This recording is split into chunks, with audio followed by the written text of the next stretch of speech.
बिस्मिल्लाहिर्रहमानिर्रहीम। अस्सलाम वालेकुम नाज़रीन, मैं हूं काशिफुद्दीन सैयद और नई व्लॉग के साथ आपकी खिदमत में हाजिर हूं। और आज हम बात करेंगे इलेक्शन के हवाले से, इलेक्शन के नताइज तवक्कुआत के मुताबिक थे या नहीं, और फिर इसके साथ साथ जो बड़े बड़े लीडर शिकस्त खा चुके हैं उनकी वजूहात क्या है, और साथ में अब हुकूमत साजी के लिए क्या हिकमत अमली इख्तियार होगी, इसी पर आज हम बात करेंगे। तो सबसे पहले बात करते हैं इलेक्शन के हवाले से और नताइज के हवाले से। क्या ये नताइज जो सामने आए हैं ये मुतवक्के थे, यकीनन थे, लेकिन इतनी तादाद में नहीं थे कि ये तज्ज़ियाकार, सीनियर तज्ज़ियाकार और जो हालात हम देख रहे थे उससे अंदाज़ा तो हो रहा था कि तहरीक इंसाफ के हिमायत याफ्ता आज़ाद उम्मीदवार वो ज़रूर जीतेंगे, ज़्यादा तादाद में जीतेंगे, लेकिन स्वीप करेंगे ये अंदाज़ा नहीं था। और इसकी एक वजह थी, वजह ये थी कि जो दीगर सियासी जमातें हैं उनकी तैयारियां हम देख रहे थे, फिर साथ साथ जो मुक़्तदर क़ुव्वतें उनकी जानिब से जो इशारे दिए जा रहे थे उनको भी मद्देनज़र रखा गया था। और हमने देखा कि कुछ पॉकेट्स भी हैं जहां पर मुख्तलिफ सियासी जमातें वो मुतहर्रिक हैं, और फिर दो सियासी जमातें जमीयत उलमा इस्लाम और अवामी नेशनल पार्टी के फैक्टर को नज़रअंदाज नहीं किया गया तज्जियों में। लेकिन जो नताइज आए हैं वो उन तज्जियों के बरअक्स आए हैं। फिर साथ साथ पाकिस्तान पीपल्स पार्टी, मुस्लिम लीग नून और जमात इस्लामी भी वो भी मद्देनज़र थे। लेकिन जो नताइज आ गए वो नताइज उन तज्जियों के, उन तवक्कुआत के बिल्कुल बरअक्स आ गए हैं। और अब तक जो सूरत हाल है कौमी असम्बली की नशस्तों पर भी और सूबाई असम्बली की नशस्तों पर, तो ज़्यादा तादाद वो आज़ाद उम्मीदवार वो जीत चुके हैं, और वही आज़ाद उम्मीदवार जो पाकिस्तान तहरीक इंसाफ के हिमायती याफ्ता हैं। जाहिर है कि उनके साथ जो कुछ हुआ, उनका इंतखाबी निशान छीन लिया गया। फिर जो इंतखाबी निशानात दिए गए वो मुख्तलिफ थे पूरे मुल्क में, उनमें कुछ मुज़हिका खेज़ किस्म के भी इंतखाबी निशानात थे, और साथ साथ फिर यह भी था कि उनको बहैसियत जमात हिस्सा लेने की इजाज़त भी नहीं दी गई। उनके लीडर को जेल में डाला गया, वो अब जेल में है, सजा याफ्ता है। लेकिन इस तमाम तर सूरत हाल में जो हिकमत अमली तहरीक इंसाफ ने इख्तियार की और उनके कारकुनों ने, बिलखुसूस जो सोशल मीडिया पर मुतहर्रिक उनकी टीम है, उन्होंने बड़े मुनज़्ज़म अंदाज में इंतखाबी मुहिम चलाया, इंतखाबी निशानात छीनने को खातिर में नहीं लाया, लीडर की जेल में जाने को खातिर में नहीं लाए, और साथ साथ जो उनके लिए मुश्किलात दीगर थी कि जलसे, रैलियाँ, जुलूस, मीटिंग्स, कन्वेंशन की इजाज़त नहीं दी गई, ये तमाम तर चीज़ें वो उन्होंने खातिर में नहीं लाए। फिर साथ साथ बहुत सारे उनके जो उम्मीदवार थे और अहम शख्सियात वो या तो अंडरग्राउंड है या मुल्क से बाहर है, और उनके खिलाफ मुकदमात भी हैं, लेकिन फिर भी उनकी जीत मुमकिन हुई है।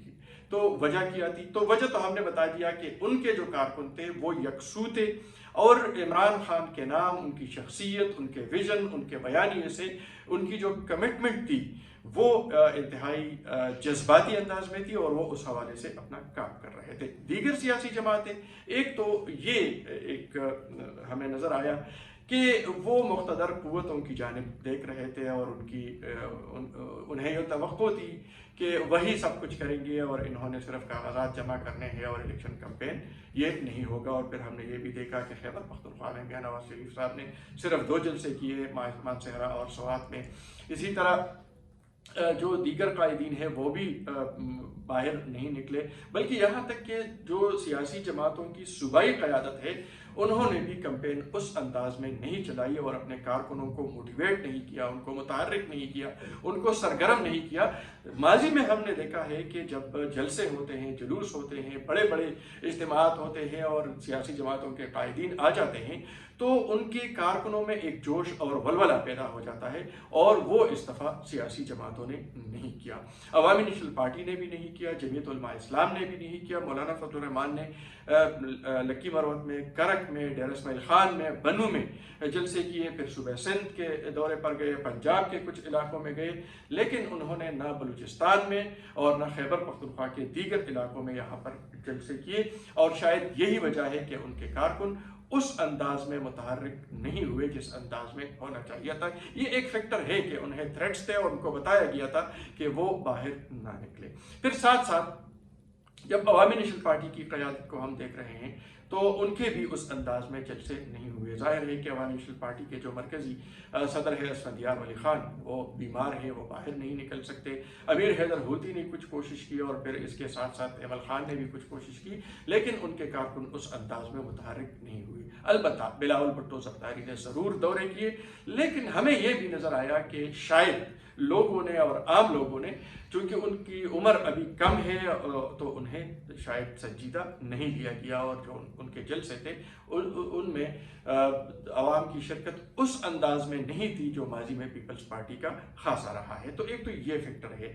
फिर साथ में जो हमने पहले अर्ज किया कि कारकुनों को मुतहर्रिक भी नहीं किया और इलेक्शन कैंपेन के लिए कोई खास बयानिया सियासी जमातों ने नहीं दिया।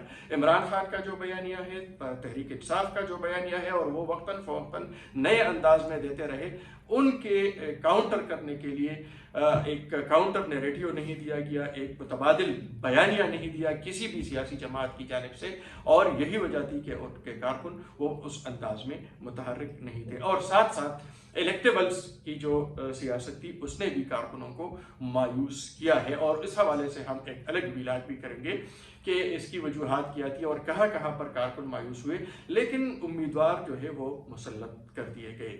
और साथ साथ फिर इलेक्शन के नताइज के हवाले से भी और इलेक्शन डे के हवाले से भी कोई हिकमत अमली हमने नहीं देखी कि सियासी जमातों की कोई हिकमत अमली हो इलेक्शन को मॉनिटर करने के हवाले से। फिर हमने ये भी देखा कि बड़े बड़े बुर्ज उलट गए, क्यों और उनमें कौन कौन शामिल थे। तो एक तो जब हम देखते हैं कि परवेज़ खान खटक साहब वो कौमी असम्बली की नशिस्त भी हार गए, सूबाई असम्बली की नशिस्तें भी हार गए, उनके बेटे भी हार गए दोनों, और उनके दामाद भी हार गए। और फिर मसला यह है कि परवेज़ खटक साहब खुद अपने मद्दे मुकाबिल से बहुत पीछे हैं, कहीं तीसरे नंबर पर हैं, कहीं चौथे नंबर पर हमें नजर आ रहे हैं, और यही पोजीशन उनके बेटों की और उनके दूसरे जो रिश्तेदार हैं उनकी भी है। इसी तरह महमूद खान साहब, वो तो आउट गोइंग चीफ मिनिस्टर हैं, उनके हवाले से यही तवक्को थी कि वो ज़रूर जीतेंगे, और माजी की रिवायत भी यही है कि जब भी वज़ीर आला कोई रहा है तो वो अगला इलेक्शन ज़रूर जीता रहा है, बल्कि तसलसल के साथ बहुत 3-4 इलेक्शंस माजी में साबिक़ वज़ीर आला